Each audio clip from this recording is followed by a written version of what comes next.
that out of your head. I could not wait to get Jason Cole on today. And I'm going to tell you why I wanted to get Jason on. Because today at the press conference with A.J. Brown, Xander put out there, if he's trending right now, to be a Hall of Famer. And I put all these numbers up here. Do you know what I think Jason Cole and the other 49 men who vote for the Hall of Fame? I think their toughest position they vote on is wide out, and it's going to get harder. It's going to get harder for him because all these guys are in the same boat. How do you put A.J. Brown in the Hall of Fame over Cooper Kupp with a Super Bowl MVP in an historic season, and they pretty much got the same numbers? Or how about Antonio Brown? His first 6 years. His first 6 years, nobody was close. How does Jason separate that? What's the metric that these guys look at? Let's go to him now. Jace, do you agree that the wide receiver position has become the toughest position to evaluate for the Pro Football Hall of Fame? I would say it's still offensive line because there are no stats. And there's a lot of reputation to it. And there's a lean towards, oh, he's a left tackle, therefore he's the best guy, which is not necessarily wrong, but it's a little simplistic, right? I would say wide receiver comes next, but and emblematic of that is the fight that we've had over the last few years among, Torrey Holt, Andre Johnson, Reggie Wayne, where if you put their stats up side by side, they're almost completely identical, right? And we haven't been able to figure out which is the best. And ultimately, all three belong in. It was a matter of, okay, which one's going to get pushed through first? But we had the exact same problem with offensive line when we had Hutchinson, Mawai, Faneca, Baselli on the ballot. And, it took us, 5 or 6 years to get through those four guys. So, I mean, it's tough between both of them. I'd just say that, wide receiver is a little bit easier because there's an eyeball test that's obvious. You get to see guys make big plays and you watch them in practice and you watch how they perform. And all of a sudden it's like, oh, man. Antonio Brown, a lot of people will dismiss, but I'm like, did you actually watch that guy play? And how his numbers are insane, too. Yeah, well, I mean, he himself is insane, but that's a whole different discussion. But, that's part of it. Did you actually see him play? And it's I get a lot of people who want Hines Ward in, and I'm like, okay, Hines is a really good player. Is he Hall of Fame? It's tough. It's really tough on that one. Now, if you ask me about A.J. Brown, it's a little early. I don't see it yet. I would say the same thing about Cooper Kupp, but I pretty much would make that blank statement about anybody who's currently playing, because part of it is I'm not thinking about him yet. I got enough problem with the guys who are eligible, let alone the guys who are still playing. I'll figure that out later. So Tyreek Hill hasn't done enough for you to go, well, he's the lead horse right now. No, I mean, he's enough of that's looking like a Hall of Fame career, but I haven't made a final decision, right? And even when Calvin Johnson, as great as he was, when he went through the process, I wanted to make sure, we're not just rubber stamping a guy in because he had a cool nickname and he was such a freak of nature, right? Was he really, truly that good? And not everybody agreed. Now, he ultimately made it. He made it on the first ballot. He's a deserving guy. He's a Hall of Fame guy. I don't have any question about that. But I wanted to think about it a little bit more. I didn't want to just put the rubber stamp on that. There are some guys who are worthy of a rubber stamp, and then there's other guys, as good as they are, you want to make sure that you do your due diligence. You know what's funny, Jace? I wonder when you guys are sitting there and you're evaluating this, do you look at accomplished players versus talent players, and how do you separate that? Because I go back and say this, and I did this in Miami and I got murdered by the fan base. I went, well, Greasy's a more accomplished player than Marino. And they're going, you don't really think Greasy's a better? No, I don't think he's a better player, but he's got 3 AFC championships, and Dan's got the same gold jacket he does, and he's got 2 Super Bowls, and one of them was undefeated. You tell me who's more accomplished. Just because he's got records, which now have all been smashed, is Dan a better player? By far. But how do you look at a player like, look at Terrell Owens and Randy Moss? There's a great example there too, a modern one. These 2 guys are freak of natures, like you said. However, when you look at Michael Irvin, or you look at Amendola, or you look at Edelman, no one's ever going to go Amendola and Edelman are better than Terrell Owens or better than Randy Moss. However, they're more accomplished. So how do you separate that?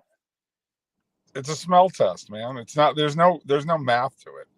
There's no. So you don't really put the postseason in as high as others think when it comes to the Hall of Fame. I put the postseason up way high. I think the postseason matters a lot. But it's not but again, it's not the be all end all. Like if you looked at Dan Marino and didn't say, well, that's a Hall of Fame guy. Like, I mean, you're kidding yourself. And he has no Super Bowl victories. He only has 1 appearance, right? He's one of the top 3 throwers of the football of all time. Yeah, he was amazing. If you saw him play, you told people, now that was different. That was special. That was unusual. That was freak of nature kind of stuff. When you go wide receivers and you've got a guy with, like Reggie Wayne, who's got Super Bowl titles and all sorts of stats, and you put him up against Randy Moss or like, I'm sorry, Randy Moss was a better player than Reggie Wayne. All right. But yeah, Reggie accomplished more in his career because he was in the right circumstances on the right team. And it's a good argument for why Reggie also belongs in the Hall of Fame. But if you were just rating them in terms of like what the eye test shows you, that Randy Moss was a better player. I would argue a little bit about T.O. versus Reggie, but there are plenty of people who would argue T.O. was physically more dominant. He was. Yeah, he's just a bigger, more physical man. And I think Reggie, I'll just say this, I would rather have Reggie on my team. Like if I'm building a team, give me Reggie Wayne and I'll figure out the rest. And you can have T.O. and that's fine. But they both, ultimately they both belong in the Hall of Fame. One last question on this before the draft, couple draft questions to you. If you had to do it all over again, do you think you and the voters would put T.O. as a first ballot, or do you think it was the right thing to do, not put him in as a first ballot? I wouldn't vote for him first ballot based on who was in the class with him and how, after I talked to the 400 people that I talked to, and I do a lot of work on this. That. You bet. I know you do. Yeah. I mean, I put in a lot of effort on this. And after talking to all those people, the answer was no. It was no then. It'd be no now. I'd be consistent. And it has nothing. He's a Hall of Fame player, but he wasn't a first ballot guy in the group that he was in. And that's just the way it goes sometimes, right? And I'll say this. I think there are some things about T.O. that were amazing to watch. There are a lot of things about T.O. that let me put it to you this way. If T.O. had to be voted on by the current Hall of Fame players who are alive, he would never be in the Hall of Fame because they hate that guy. All right. They think that he was a jackass and they would never want him as a teammate. You could make that argument for Sapp too. Right. And that happened. Now, but by the force of the situations, Sapp made it as a first ballot guy. Okay. By the force of situations, T.O. didn't. He didn't make it in his second year either. But he's in the Hall of Fame. And I wish people would stop crying about it. He's in the Hall of Fame. It's enough. It's enough. Couple questions about the draft. What were your biggest takeaways about the NFL draft of 3 days? By the way, huge numbers, 12 million people on Thursday night watched the opening round of the NFL. Just some takeaways that you had from it. I mean, I don't understand what the Falcons are doing. I I believe in the talent. I think they took a good player. Don't get me wrong. I like Penix, but I don't get it. Like, why wasn't there somebody in the room who's been around football long enough to sit there and go, no, we don't do this? Which tells you how little the owners really understand about the game that they run. Right? Like, do you think that's part of the reason that Bill Belichick, talking to the ownership and to the football people in the building, and then the money of the $25 million he wanted, you think that thing went south because the way that they did business, like you said, they just gave a guy $100 million in guarantees and a $180 million contract. And now you're going out and you're getting a quarterback. You need an edge rusher and a corner. And you're sitting there looking at that going, what are they doing? I mean, if you're Bill, do you want to be involved in something that people are so chaotic like that? No. No. It's a pretty simple thing. He may have gotten lucky in this situation. That's probably more it, Jace. Right. I mean, but like, you just sit there and go, yeah, I like Michael Penix. I like Kirk Cousins. I think Penix is going to be a better player, but he's got to prove that.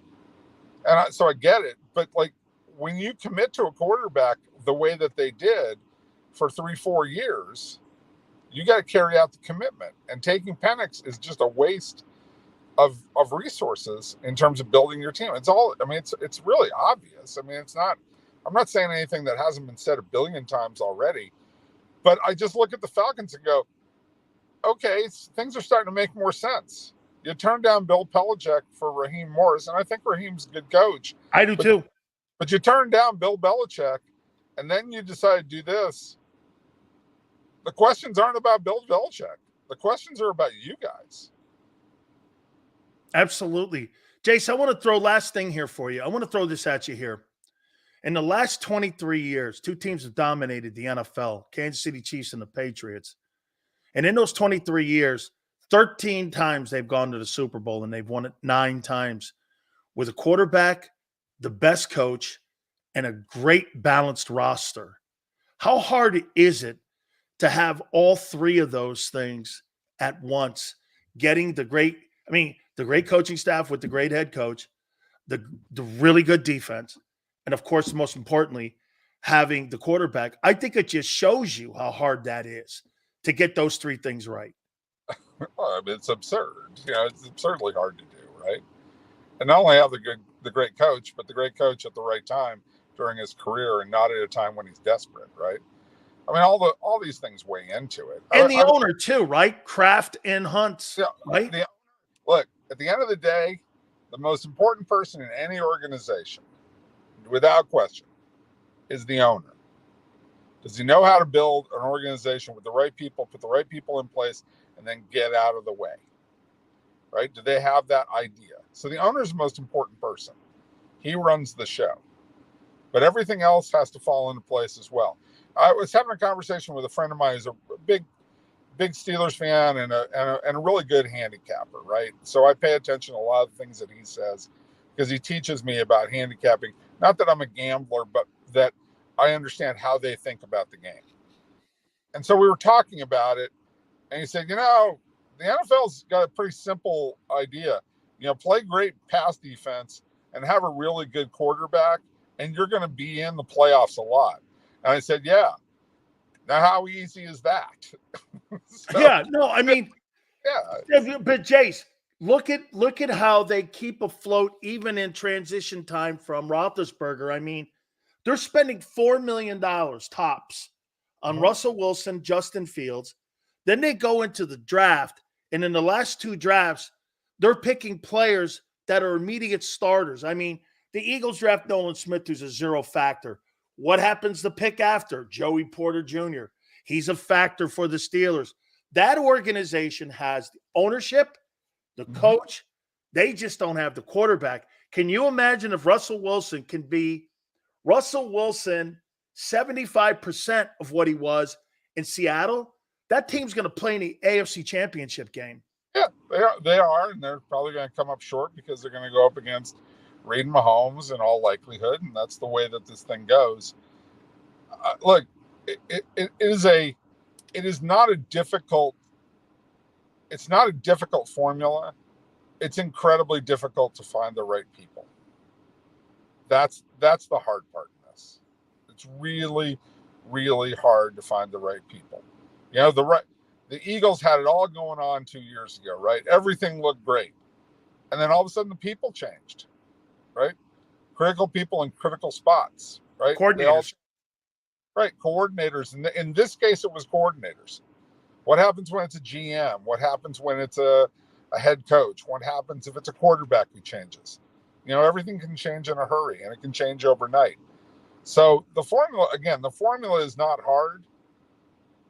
The picking of the human beings is incredibly difficult, and maintaining that over time, over all the lucky things. Like I was having a conversation with Michael Smith, formerly of ESPN, yesterday.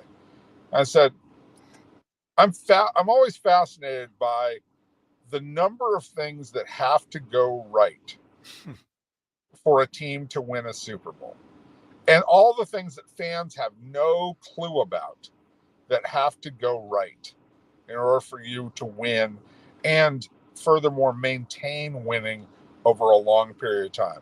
It's thousands upon thousands of little things, from who you draft in the 5th round to how you handle meetings and get through difficult situations. It's all really, really tough. Okay. And a lot of it is by chance, but you do the best you can to put yourself in the best situation by picking the right people. And if you are consistent with how you do it, you'll have a sense of consistency that will give you the best chance, right? Like that. Stop changing quarterbacks every five minutes. Don't do that. Don't be like Dave Tepper in Carolina, where you're changing coaches all the time. Don't be like Mark Davis in Oakland, where you're changing coaches all the time, because you're just starting over every single time with how you want to build your roster. It's funny you say that, because Jimmy Johnson told me that, and this was back obviously 16-game schedule, but Jimmy would say, the difference between being 6-10 and 10-6 is 25 plays a year. Yep, exactly. 25 plays a year can dictate you having that record versus the other record, and people being fired, people being retained, getting extended, not getting extended. 25 plays. It's a game. When people say it's a game of inches, it is a game of inches, because every inch matters when you're trying to get to be a 10-6 football team. We're now an 11-6 football team. So I get it. You're right. You're right on. I mean, everything has to go so right. The draft, free agency, injuries, quarterback play, performance, coordinators, everything. And for what the Patriots and the Chiefs did, it just shows you how great that whole thing was, how it's been the last almost 25 years. Right. And so this is why if you've got the Eagles fans and they're complaining, oh, Howie's terrible at this, it's like, he's built a pretty consistent product. It doesn't win every year, but I would hang tough with that. I wouldn't change it out. Yeah, Jalen Hurts had a rough season last year. It didn't go all that well. Ride it out. Make sure find a way to make it work, and to optimize what he is. You think that's what they're doing when they bring in a guy like Saquon? There's just what you just said. Hey, the kid had a bad year. He was second in turnovers in the league. He had a great year, 22. We're just going to ride this thing out. We just gave him a big contract. Let's bring in a little bit more help. Get Barkley in there. Let's see if that helps here too. So they're riding it out, and they're not that they've surrendered on him. I'm not saying that, but they're riding it out by adding more pieces instead of, like in Dallas, taking pieces away from Dak. Yeah, I mean, with Dallas, look, Dallas. Don't ask me what they're doing. I don't get it. I didn't think they had a poor draft. They've had a poor offseason. Like you had an opportunity to go. You didn't have to go be. I'm not saying you had to go buy a bunch of superstars, but there were some opportunities to pick up some players who could make you a whole lot better. Derrick Henry. Right. Yes. And not a lot of money, but Derrick Henry, if 8.5. I mean, you're bringing back Zeke. Like, what are you wasting your time Hey, on? Jason, the Cowboys don't need players. I mean, the Cowboys don't need relics. They need players. Right. It's just I don't understand what they're doing. But again, I always come back to the teams that can win consistently are the ones where you've got a good GM coach situation, you've got good management of your football operations, and your owner is smart enough to mostly stay out of the way and make sure that you keep everything together as long as you can. Jace, thank you, my friend. I really appreciate you doing this for me. All right, be good. Thanks. You got it. Hall of Fame voter Jason Cole, and I agree with him 100%. I think the wide receiver position is he thinks the offensive line position because there's not a lot of metrics when it comes to selecting Hall of Famers. Anya, Travis Hunter's the best player in this year's draft and in next year's draft. But the betting favorite, Anya, to be the number one overall pick is Shedeur Sanders, and then Hunter 2. Colorado had no players drafted, by the way, for the record. Had no players drafted. So, and now again, I mean, he's only there 1 year. So that's not an indictment on Deion Sanders. But Deion Sanders got to win more than 4 ball games before he can start dictating where players go. Yeah, I don't get the Zeke Elliott signing. I just don't get it. I mean, it absolutely makes no sense to me here. It just it doesn't make sense. All right. What we're going to do, we're going to look at the NFC East. And we're going to look at the NFC East and the teams and the draft picks that they had in this past weekend's draft. They will get drafted high even if Colorado shits the bed. Look at LJ because of the publicity. It's like he's basically throwing a Notre Dame shade on it.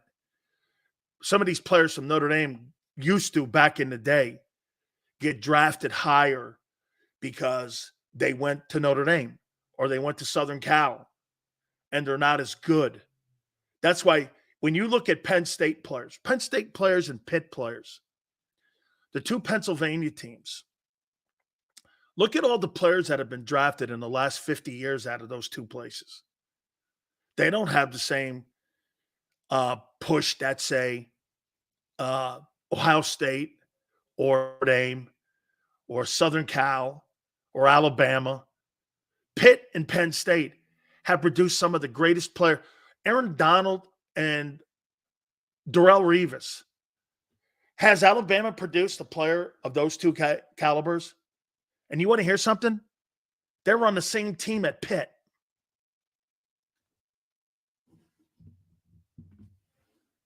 They were on the same team at Pitt. Dave Wannstedt recruited them.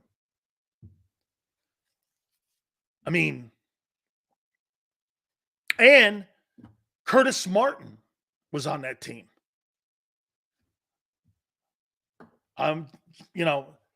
Pitt's produced some of the greatest ball players. And Pitt was Miami before Miami. Penn State, blue blood program. I don't think it's the same blue blood program under James Franklin that it was under Joe Paterno. Joe Paterno owned the East Coast, owned the New Jersey, Philadelphia, Baltimore, New York region, because there wasn't really a big-time college program outside of Notre Dame. You have the Subway Notre Dame fans, but then Penn State would go in and actually do all the due diligence. Boston College was good, but it was Joe Paterno. That was just an absolute maverick of a recruiter. He recruited the entire Northeast corridor. He did the entire Pennsylvania area. A lot of kids from Philadelphia. A lot of kids from New Jersey. A lot of kids from Camden, as we said yesterday. Places like that. Bergen. A lot of players come out of those programs. Played in the Big 33 game, which was always great. You have that Big 33 Ohio. Sometimes Ohio versus Pennsylvania. And you'd have PA versus New York and New Jersey. That Big 33 game, I got invited to play in that Big 33. Larry Fitzgerald. Pitt has so many great ball players. And for whatever reason, I mean, not enough national championships. The last one I think was 76.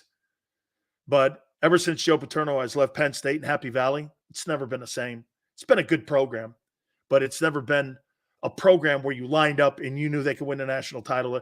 When Joe Paterno, and I'm not talking the last 5 years of Paterno, I'm more talking about Joe Paterno, like prior to his last 5 years. Prior to those, every time Penn State kicked off a season in September, they could win the national title. Maryland was good, Mike. It's one of the reasons I went there initially before I went to Miami. I got recruited by Randy White, and Randy lived in Delaware. I'm not sure most of you know that, but Randy was from Delaware, and he was with the Cowboys at the time. And I think a guy by the name of Jerry Claiborne coached him. I think that guy was the coach there before Bobby Ross. And then I went on my recruiting trips, and it was only 4 hours from my grandpa's house. And my aunt and my grandma would come down and watch me play. I played as a freshman. I was a backup defensive tackle my freshman year at Maryland. And I played, and I won an ACC title. I showed them to you. There's the trophy. We won the ACC title. I got an ACC championship ring in there too. We won in '83, and I played with Boomer. And it was really good football, man. Really good. You know the guy from Heartbreak Ridge? Swede? Pete Koch was on that team. He's a dear friend of mine. Seals, Penn State had no real competition in New England in recruiting. Penn State recruited itself. Joe Paul closed the deal on 4 5-star kids all the time. Bob, completely correct. The biggest competition he had was Notre Dame. And then the rest of them were BC, Maryland. Really nobody. I mean, Temple was better then. You guys remember a guy by the name of Paul Palmer? You guys remember that? He finished second to Vinny in the Heisman Trophy. I met Paul. I met him at the Downtown Athletic Club because we all went when Vinny won the Heisman Trophy. And he played at Temple. Yeah, Maryland was good. We were 8-3. I mean, not Miami good, but they were good. I mean, we won the conference championship. I'm one of the only Miami guys that's ever won a conference title in the ACC. How's that? And I had to play at Maryland to do it. Syracuse wasn't bad. Absolutely. Syracuse was not. All right. We're going to take a timeout. Then we're going to look at the NFC East. How did teams do against the Eagles in the draft this past weekend? And I'll give you my top 10 teams when it comes to after the draft as we get ready for June 1. We'll do another one after June 1. And then we'll do another one as we get ready for September 6th when they tee it up in Sao Paulo and they play the Packers. We'll do it then as well. Hit the like button. Keep it here, National Football Show.